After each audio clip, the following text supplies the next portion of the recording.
नमस्कार माझ्या महाराष्ट्रातील तमाम माता भगिनींनो, तुमच्यासाठी सर्वात मोठी आणि धक्कादायक बातमी समोर येत आहे. ती म्हणजे महाराष्ट्रातील 26 लाखाहून अधिक लाडक्या बहिणींच्या अर्जाची होणार चौकशी. त्यामुळे लाडक्या माता भगिनींना सर्वात मोठी आणि धक्कादायक बातमी समोर येत आहे. तर माता भगिनींनो, चॅनलवर नवीन असाल तर चॅनलला सबस्क्राईब करा, व्हिडिओला लाईक करा असेच नवनवीन अपडेट पाहण्यासाठी.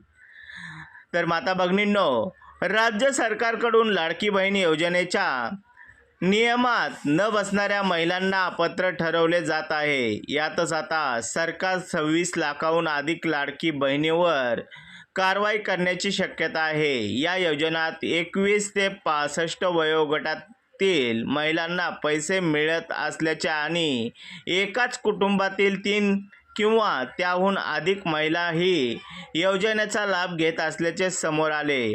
त्यामुळे 26 लाखाहून अधिक संशयित लाभार्थ्यांची कसून चौकशी करण्याचे आदेश राज्य सरकारने दिलेले आहेत. त्यामुळे माता भगिनींना सर्वात मोठा धक्का बसलेला आहे, कारण महाराष्ट्रातील 26 लाखाहून अधिक लाडक्या बहिणींच्या अर्जाची पुन्हा चौकशी होणार आहे. तर माता भगिनींनो, तुम्हाला काय वाटतं या वृत्ताबद्दल? तुमचा अभिप्राय कमेंटमध्ये जरूर नोंदवा आणि व्हिडिओ आवडला असेल तर व्हिडिओला लाईक करा, चॅनलला सबस्क्राईब करा. पुन्हा भेटूया एका नव्या अपडेटसोबत. जय महाराष्ट्र.